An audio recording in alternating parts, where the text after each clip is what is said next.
Hello and welcome to the Sunday Times Culture Show. I'm Grant Tucker. And I'm Makita Oliver. On this week's show, Jamie Dornan and Caitriona Balfe on their truly beautiful film, Belfast.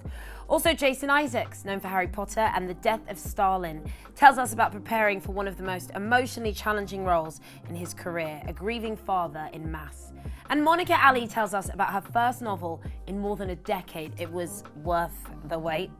Love Marriage is the fascinating tale of well-meaning parents and culture anxiety between an Indian family and their future English in-laws. But first, written and directed by Sir Kenneth Branagh, Belfast is a semi-autobiographical film set in 1969. They want me to stay on.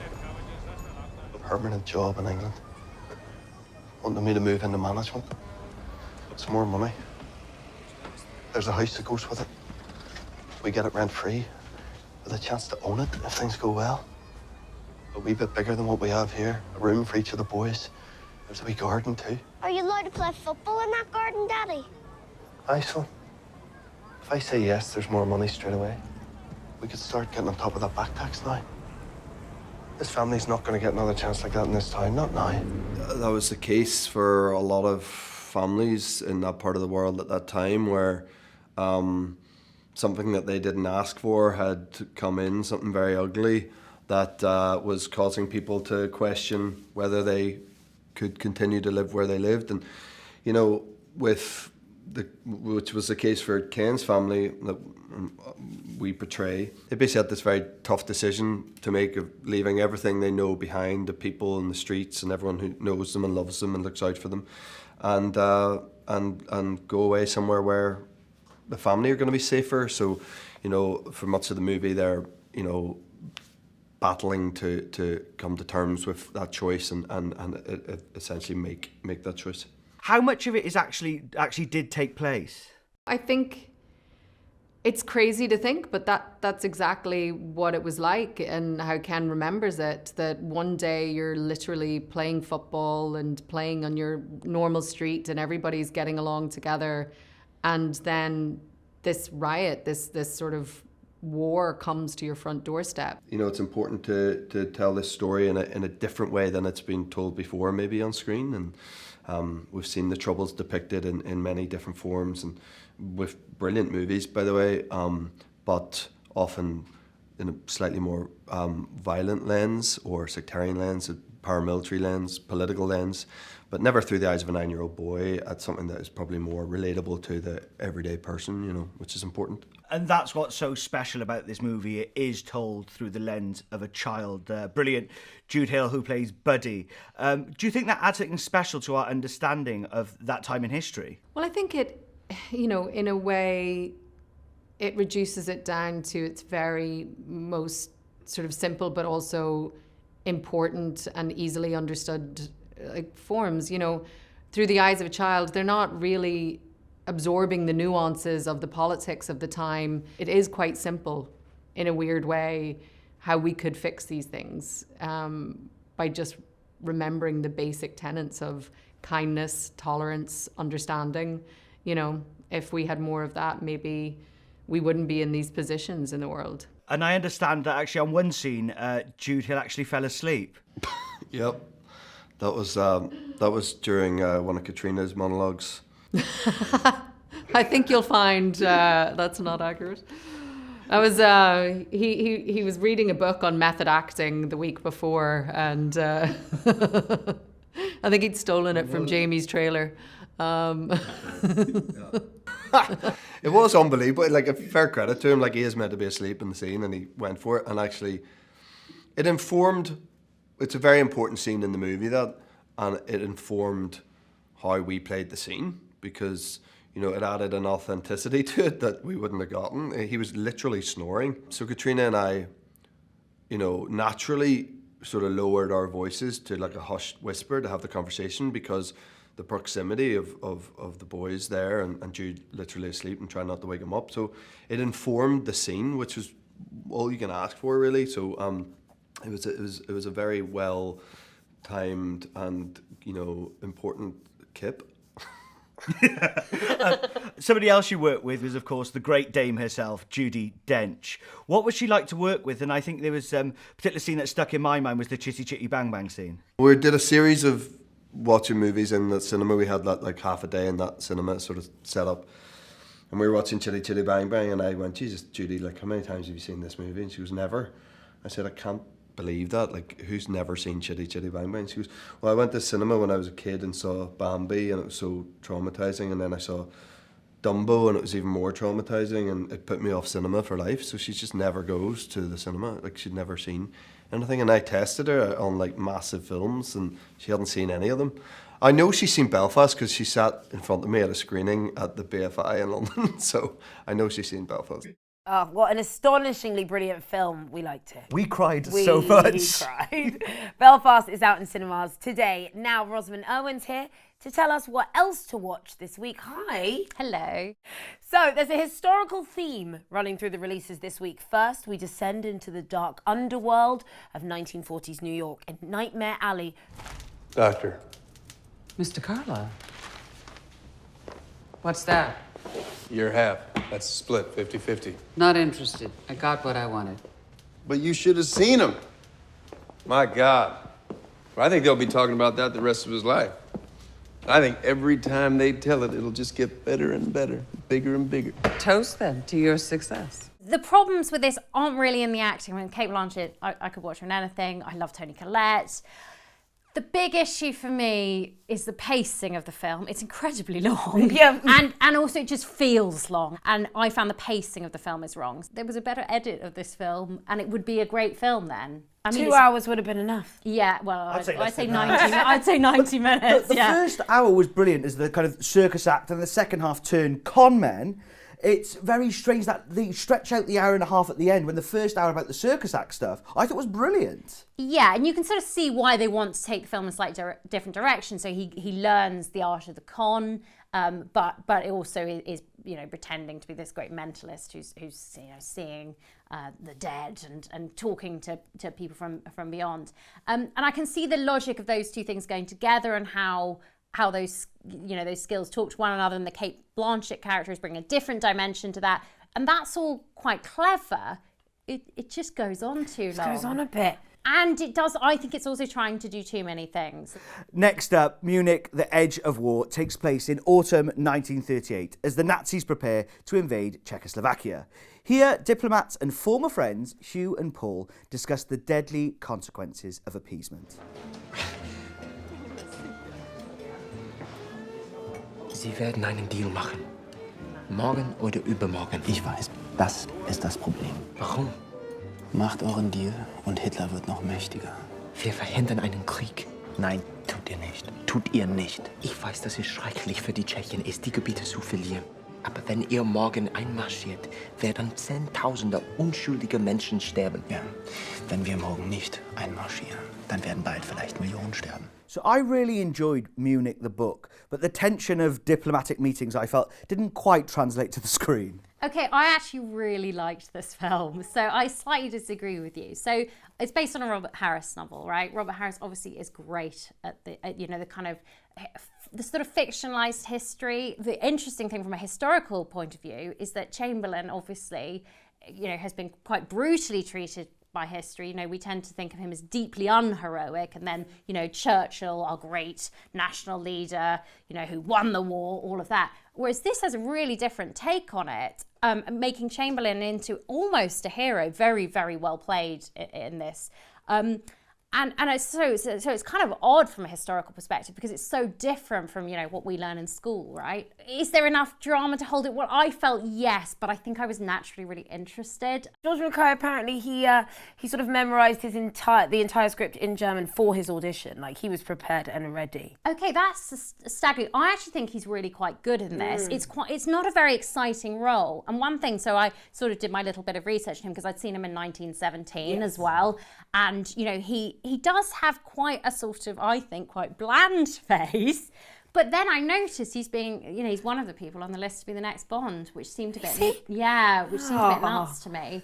Somebody who doesn't have a bland face is Jeremy Irons. Is his performance so strong that actually he's going to rehabilitate the kind of career of Neville Chamberlain? It's a really good question. And obviously, Chamberlain has come up again in our politics, because David Davis, who called on Boris Johnson to leave, to stand down, he was quoting what was said to Chamberlain. And, the idea of a prime minister who is forever tainted by the last thing they do in office feels quite topical right now, doesn't it? Yeah. But this recasting him, and, they have these sort of knowledgeable chat on the plane at the end, right, when they're coming back from Munich, where, it's a bit of historical revisionism, where they say, well, we know Hitler's not going to keep his word, but...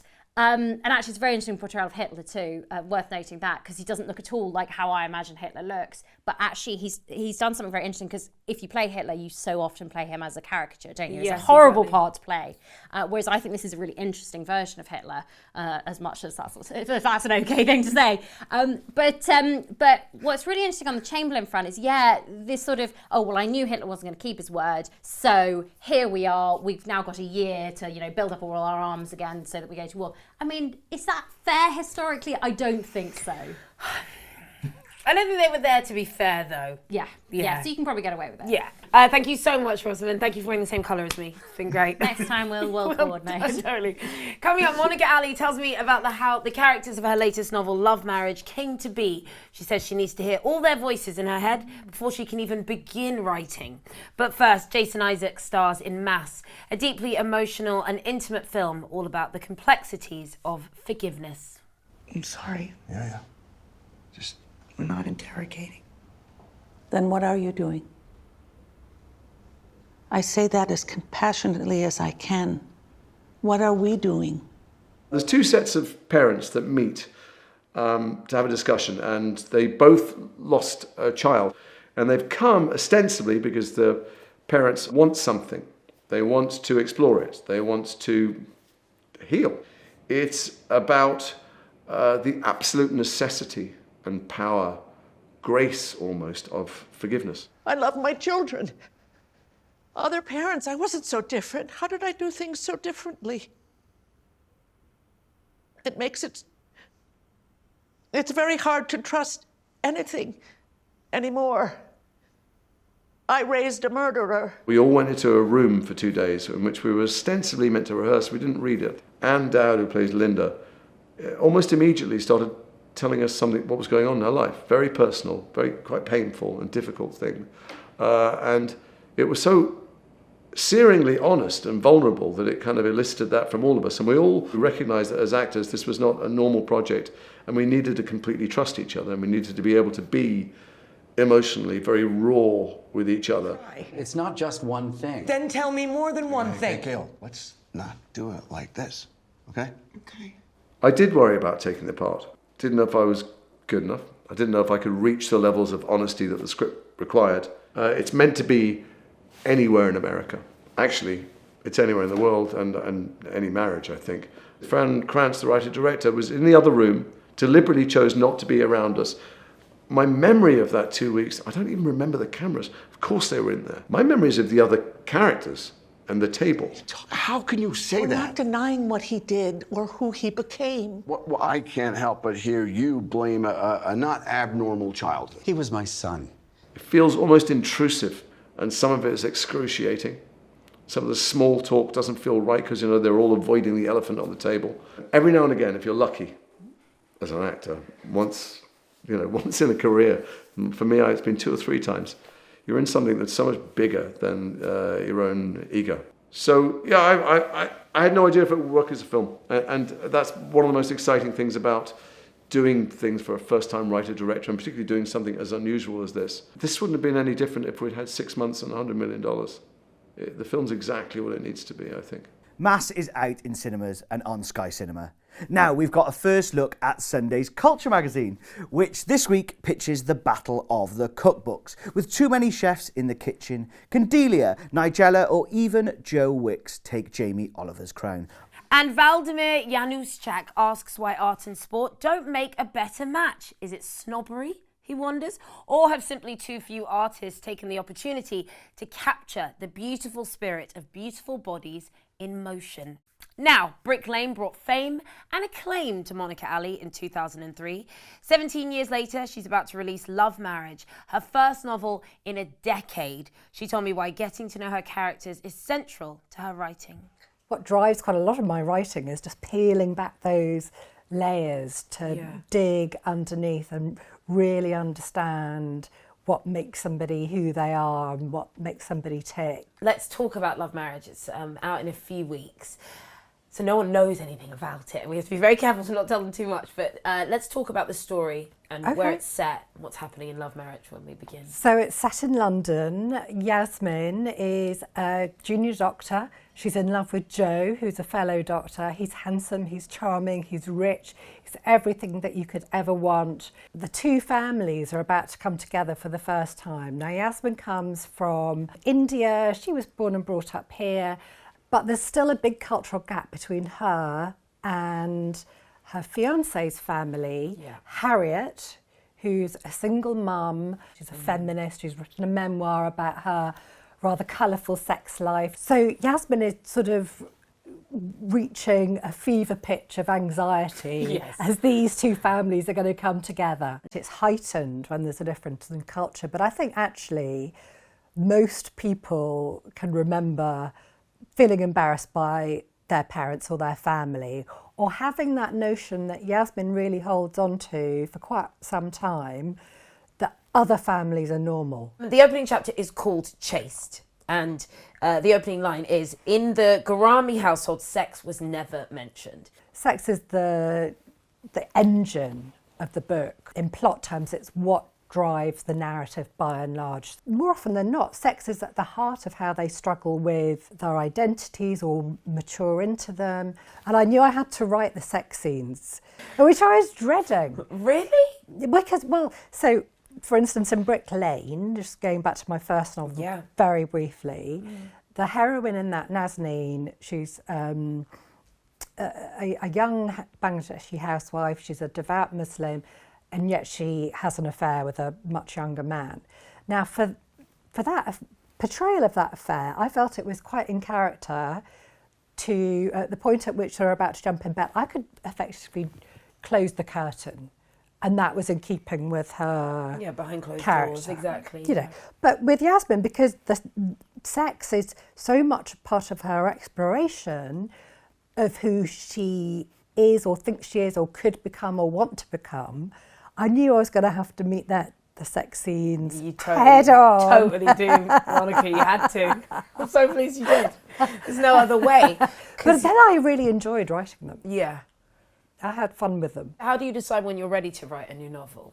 I need to be able to hear the tone of their voice, their delivery, their pitch, everything, because if I can't, and their locution as well, you know, their choice of vocabulary, because if I can't hear them, I know I'm not going to be able to write them.